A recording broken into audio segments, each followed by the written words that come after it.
continue our live extensive coverage of the U.S. and Israeli strikes that have been launched against the state of Iran.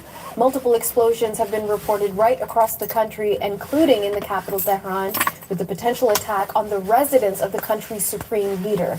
There are multiple reports coming out that the supreme leader has been killed. This is also coming directly from the Prime Minister of Israel, Benjamin Netanyahu, who's saying there is increased evidence that the supreme leader has been killed. I should also note that breaking just moments ago on NBC News in the United States, with an interview with President Donald Trump, he is also confirming that it looks very likely that the supreme leader of Iran has been killed. So that is what we are monitoring at this moment. I should also note that Iran has responded with its own series of missiles and drones against Israeli and U.S. military bases right across the region. Iran has not confirmed that the supreme leader is dead. In fact, they're saying this is inaccurate. So much is still up in the air, and we're bringing it to you live as it's coming into us. As far as our government is concerned, Prime Minister Mark Carney says Ottawa supports the efforts made by the Americans and the Israelis to knock out the Iranian regime, but that it is not involved in the attacks or any of the military action. So let's try to get clarity where there is still quite a bit of confusion. And for that, I turn to CBC senior correspondent Sasha Petrusik, who once again is joining us in the studio. Sasha, as you were getting mic'd up, I was going through the realization that this might be the moment. I mean, we don't have official confirmation. There's been no evidence of a body or remains of, or any such thing. But if you have the Israeli Prime Minister and the American President saying, we feel quite certain that Iran's supreme leader, Ali Khamenei, has been killed, what does that mean for where we are in this situation?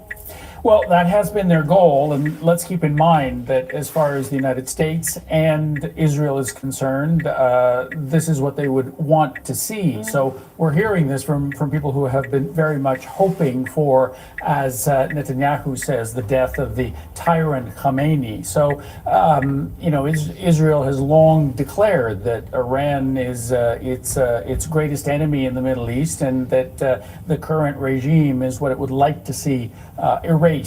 So with that, though, being said, the Israelis were responsible for the actual attack on the leadership. That element of this military operation was in the hands of the Israelis.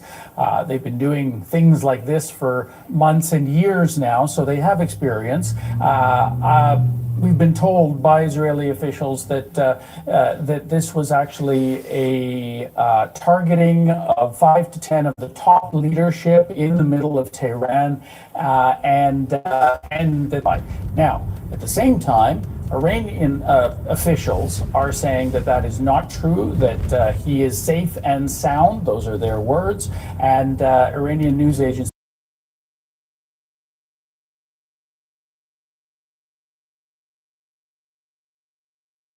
This is still very much up in the air. It would be a major achievement as far as Israeli and American military operations are concerned, but I think we are far from having that confirmed. Let me ask you about the intelligence gathering, because normally in the past when we've seen these types of heavy strikes, particularly in this region, they happen in overnight hours in the region. This is happening during